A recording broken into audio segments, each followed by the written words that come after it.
right. So we're ready when you guys are, I suppose. All right, Governor Calvo. Okay, hold on. Okay.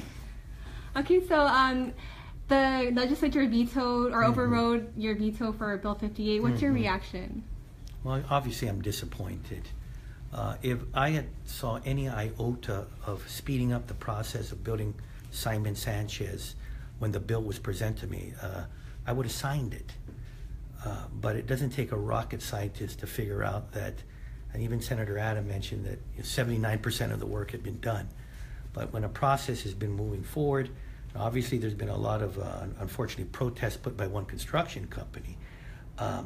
But it can all of a sudden change the rules, and basically you start all over again. I can't tell you one thing. There's a guarantee that whatever delays there were is going to be extended even and delays even longer. So obviously I'm disappointed. And I want to comment on actually two pieces of critical legislation that occurred while I was gone. And there's a common denominator here. Like, again, this bill that deals with Simon Sanchez and the override, and also the failure of the Tran bill. I haven't had a chance, and I'm looking forward to meeting with all the senators on the reasons for the failure of the Tran bill, or again this override on most recently my veto dealing with Simon Sanchez. But I can't read the minds of why senators do things, and I'm pretty sure there's reasons. And a lot of them is maybe there was some concerns. Some others, there's obviously been an agenda for years. If whatever the administration does, they're against. And I can't tell you, I'm hopeful it wasn't just for a political victory, hey, override a veto of a governor. Because, you know, I must tell you, I just got back a few days ago. I had just lunch with my wife, children, and grandchildren. In fact, my grandchild, one of them's out here right now because he didn't want to leave me. Some of them go to nice schools. I could treat them for lunch because I could afford it. With the failure of the Tran bill, what it did mean was, number one, we had a solution where tax refunds would be with those that needed this money, and whether it was a tax refund or EITC, it would have been there in days. Now we're going to do what we've done the past 2 years through careful cash management. We'll get them all out, and we'll get them all out by September. But some of them, and a lot of them for dire reasons, needed it yesterday. So is there any victory in that? There's no victory for anybody. I'm looking towards the senators to see what we can do to give solutions so folks can get their tax refunds. We put out a solution, and they killed that solution. Of course, it's not over yet. I'm going to continue to try through legal means. Now, on Simon Sanchez, like I just mentioned, I had a son that just graduated from college. I've had kids and now grandchildren going to school. None of them go to Simon Sanchez. For me, this was no loss for me as a person, because, again, I don't have any kids at Simon Sanchez. It's a loss and disappointing and hurtful for me as a public servant because I serve the people of Guam. And if some of those folks down there at the legislature think that this was a victory or for them and a loss for me, no. It's a loss for those students at Simon Sanchez. Because I don't think anyone's going to pretend that this is going to make things right and that it will speed up the process. It's very clear it's going to be delayed. But that being said, you know, the will of the legislature is they've spoken. I had a chance to talk right before you folks came in here with Pete Adda, and we discussed, and I gave him my assurances, and I wanted him to tell the board, and I wanted him to tell the management and all those folks at Department of Education, particularly Simon Sanchez, that I'll do everything I can to back them up in whichever way I can in terms of moving forward with the repairs and the renovation of Simon Sanchez. And then at the same time, I'm back here, even with the tax refunds. I'm going to work with my legal team, and I anticipate in the next couple of days. We do believe that there's enough questions based on the Organic Act that, again, our Tran bill did pass. And if it does pass, the muster of the legal question, And then we're going to move expeditiously so that we could get tax refunds out for our people. I've just heard about now the issue with the mayors. You know, I've never been for gambling. But again, by law, there were certain legal channels for gambling in Guam. One of them is this process, and whether it's a Liberation Day carnival or a fiesta. The mayors wanted it. I've always believed the mayors are the ones that are the closest to the grassroots. By law, the legislature gave them responsibility for Liberation Carnival and Liberation festivities. That being said, I'm allowing to lapse into law, but my concern is this: if you were to make things illegal, when you are in the 99-yard line for these mayors, and they had a plan of action, maybe they signed contracts, and it was to produce a Liberation Day festivity, starting with carnivals and ending with a parade. That is something that has been so important for us since the liberation. Then they should have had a solution with them as well.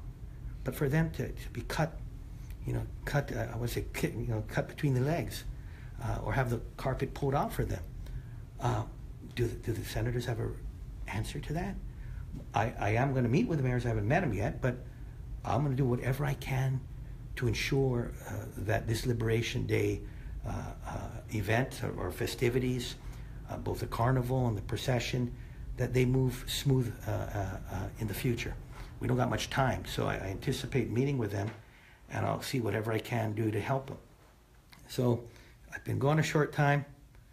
I'm seeing a lot of action by the legislature. A lot of, for some reasons unbeknownst to me, other than it seems like whenever I'm for something, they're against it.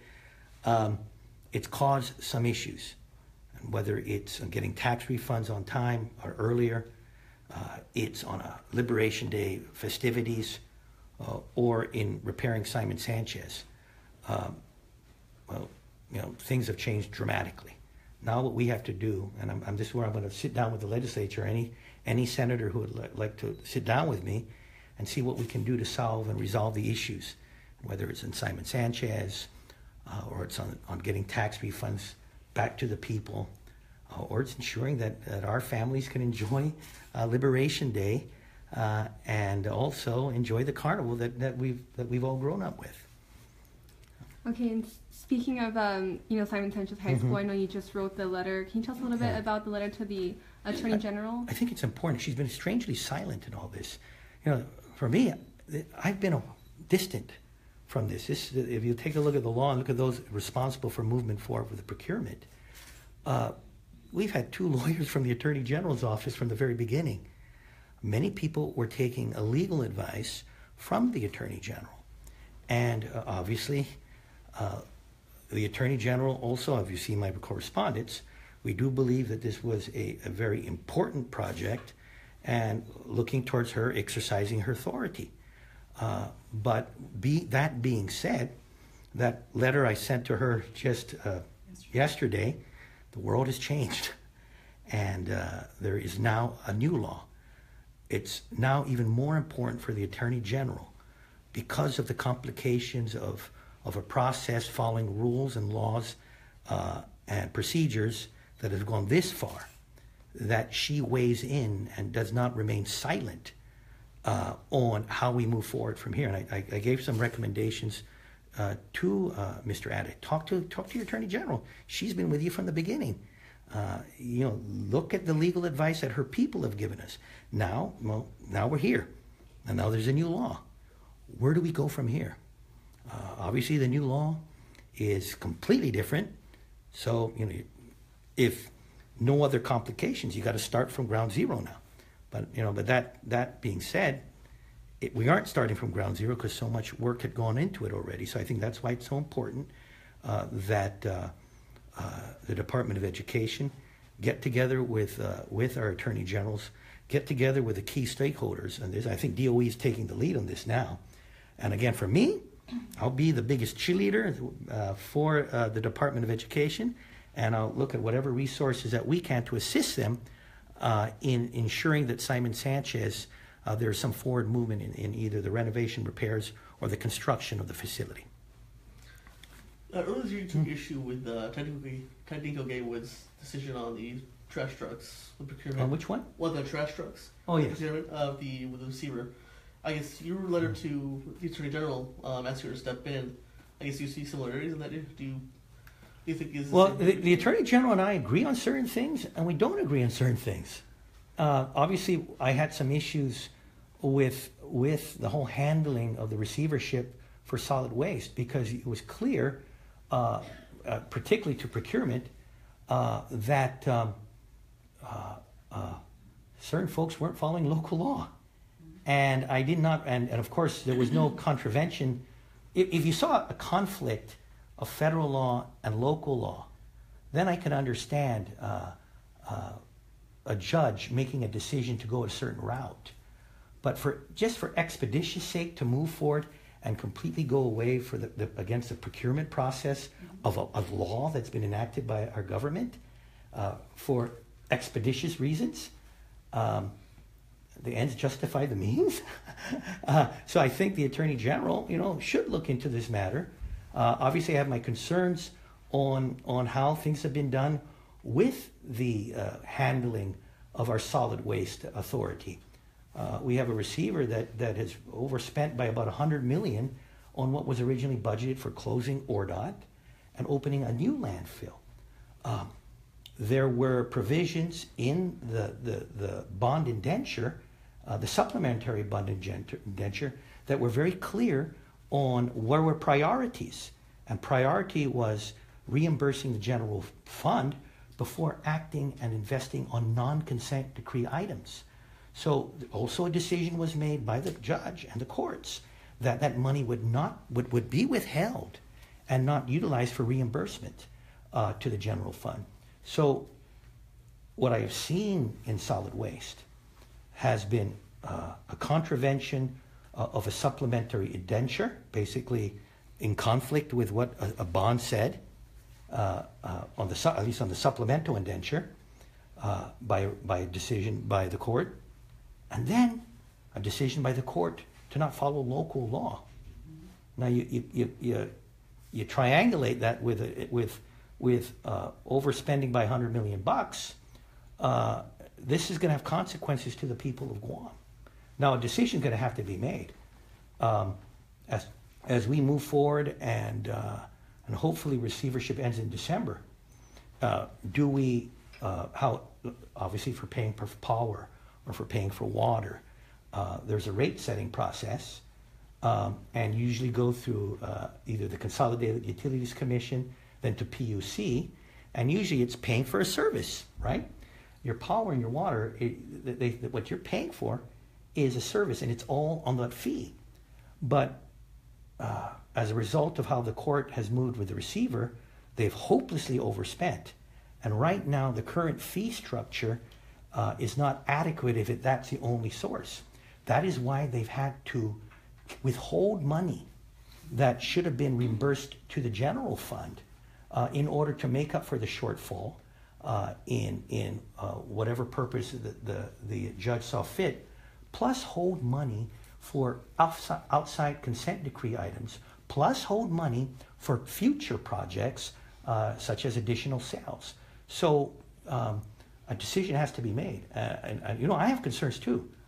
If rates go up too high, we've already seen what happens with illegal dump sites everywhere.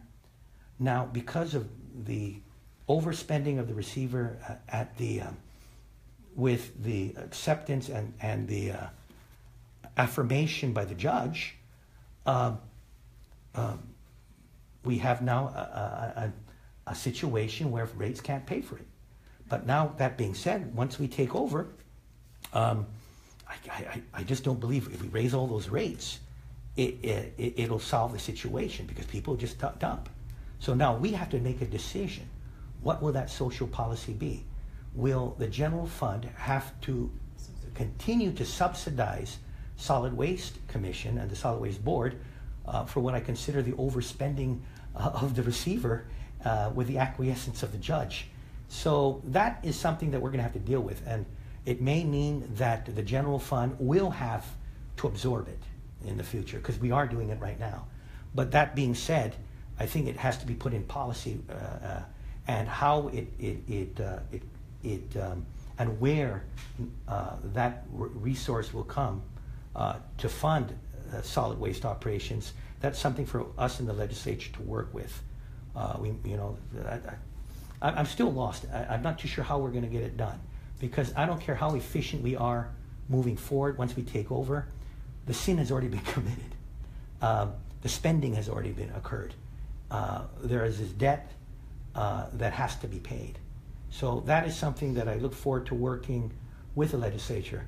And I'd rather have that situation where at least the local people, the local government has control, because right now it's been more of a dictatorial approach by the courts with a third-party receiver that is squeezing every drop of blood from that rock.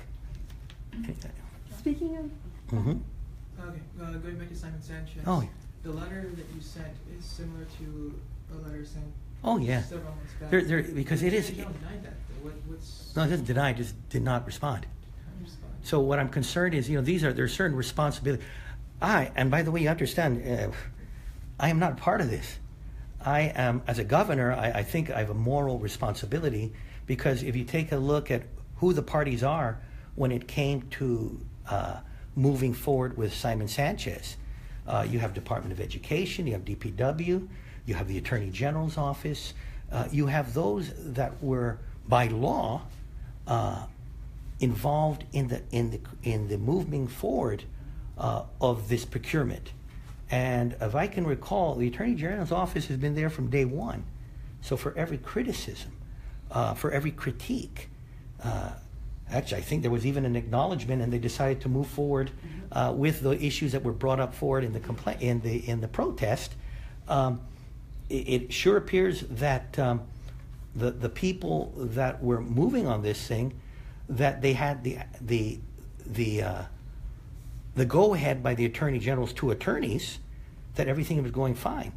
Obviously, things have not gone fine because we haven't had enough progress. Now, we have a new law, and that new law obviously means we start from zero. And this is a good time for the Attorney General to say something, because it is a very complicated, it's a quagmire. But whatever it is, I'm giving my 100% support, whatever I can do to help. Because as all this stuff is occurring, what I believe is I've seen a contractor that has done a lot of work, both in our local government and the Anderson Air Force Base and other projects. And obviously that contractor has been delayed in certain areas because they're having a tough time with enough workers. This contractor decided to protest and protest and protest. My concern is, I'm talking about Cortec. This company has been, I think you talked to some of the military folks, they've had some issues on keeping with their timetables. So, if you're going to protest, I'm hoping that, obviously, they want to win this thing, but if they do win it, they've caused enough delays, and I'm hopeful then, if they do win it, that they won't use a lack of workforce as an excuse for delays. One more thing about the Tran bill you mentioned. Mm-hmm. You said the legal team's looking into it. Can you say what the next steps will be? Will it go to court? Or? Oh, obviously, but I'm working with my legal team, and what I'm anticipating is, once the necessary legal documents are prepared, we will be presenting this to the proper area of jurisdiction, and I'll let my legal team tell you what area of jurisdiction that will be, and which court will be handling it. And that will come about in the next few days. By the way, it sounds like some sort of legal proceedings. Well, guys, have you read the organic tag? Mm-hmm. It's a good question, because here I am, even as a senator. And you're right. You guys see the history. These are these question marks, mm-hmm. But you also got to take a look at the law, and we have the Organic Act, we have standing rules, and we have local laws, and you got to reconcile them. And it's very clear, for whatever reason, I'm not the guy that's responsible for the legislature. I'm not the guy that's responsible for ensuring that you have all 15 senators there. I think they have to look at themselves in a mirror too, and you have to ask them, how do we come to a point where this question is asked when one guy is absent and another guy is recusing himself for something so important like getting an EITC to a really needy family member or a tax refund to a person. Obviously, they didn't feel it was important enough to have all 15. Of course, here I am jumping the gun again. I don't want to question why there's only a certain number of senators in a floor and voting, but it does bring that question up since they weren't able to have all 15 senators vote in the matter. I just want to clarify, are we going to court over this, whatever court it may be? Oh, I think very clearly. What do you mean I think? We are going to court. Yes, we're going to go to court, and I think it's important. I'm fighting to get the tax refunds to the people. It used to be years. We got it now in months. But my whole objective has always been to get the tax refunds in days. So, and by the way, it makes financial sense too. But even more important, the financial sense, it's giving them people the money that is owed to them. Right now, I'm sure there's a whole bunch of people that have had to take out a loan. I don't know, what is the rates now? Some of them 15%, 20%, who knows, for a personal loan. It's, there's people that need that money, and that's their money. So I'm going to fight for them. And again, I'm going to sit down with my legislative colleagues. I'm not going to question their motives. Some of them, we have some new ones, for whatever reasons why they vote on one way or the other way. I want to be very clear with them. Then there's some other ones that, have been very clear and consistent since day one that, they don't see eye to eye in any decision I make or whatever direction our administration moves in. Any time limit on any decision? Next few days. Next few days. Next few days. Again, I would always like to get things done yesterday, like getting the tax refunds out, but I understand my legal team has to, they have to do the necessary work. So I'm encouraging them to move a little faster.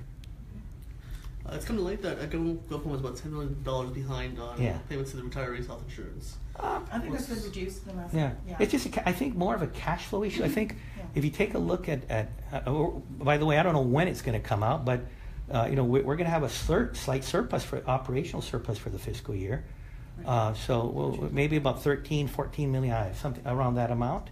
So it brings down the accumulated deficit to probably be about 104, 105 million. Don't quote me on that, but it'll bring down the accumulated deficit. But again, it's an issue on cash flow. There are certain periods in the government where we have high cash flow. That's why we're able to pay bills on time, and then also pay out tens of millions on tax refunds. There's other periods where there's a low revenue or low cash coming in, and we have more pay periods per month, and it's basic cash flow. So we are in a very time of the year where their cash flow is a little bit tighter, but that thing will work itself out. So I have no problems about ensuring that we're going to pay our bills. We've done it since I've been governor. Anybody else? Any comment on? And by the way, remember 2011, we were 4 years behind on tax refunds, and when it comes to paying bills, I think you were looking at 6 months to 8 months past due on paying vendors' bills. So when you're 3 or 4 years overdue in paying tax refunds, and you're 6 to 8 months past due on vendors, I do know one thing: there's certain senators there that now we're at a point where we're only paying tax refunds out after a few months, and now we have this periodic time when we're late on paying vendor payables.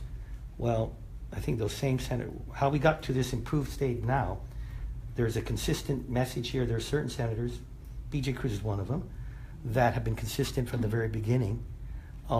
He's been against every initiative we've made. So if there were enough senators such as B.J. Cruz from the very beginning, would be a wonder where we're at right now. When I came in, where we were 3 to 4 years past due on tax refunds and 6 to 8 months past due on vendor payables. So I think it's important with the speaker. He's got to, if you're going to change things, and you're going to point fingers, then have a solution. Because my mom and my dad used to say, you point a finger, there's 3 fingers pointing back. And I'm waiting for more solutions coming from the speaker other than obstructions. Just one more. Mm-hmm. Sorry. the senators are also considering an override on Bill 3, the veto on Bill 3, which would reduce, choose the least cost option for health. Oh, yeah. I think well, I've obviously made my veto. If you concede certain, there's certain health insurance companies have certain options available in terms of the types of services. Some have a lot of services available. Some, for whatever reasons, clinics and hospitals, they don't accept. And with that, it has always been my belief that the same belief that B.J. Cruz had not too long ago when he passed the law, 4 options. So I've been consistent, and I would like to see the best options, best options available for those that are in need of health care. So I've been consistent. But hey, one thing is for sure, if whatever the legislature decides, if they override a veto, then we're going to have to live with that. And I accept it. I'm a governor, and I accept the will of the political process. But I'm also hoping, if, let's say, they override me on the health care bill, then what are the consequences, unintended or intended? And are they going to be able to give us a solution for healthcare issues that may arise because of a limitation of services that may be taken out as a result of less health carriers available? And that same question I'm asking right now, if you can give solutions, I'm asking also on the Tran, on the Carnival, and on Simon Sanchez. It's easy to say no, no, no, no. But it's harder now than to get a problem solved. And I'm hoping we can all work collaboratively in getting a problem solved. All right. Thank you. Thanks, Have a great day, everybody. That's really clear. One thing.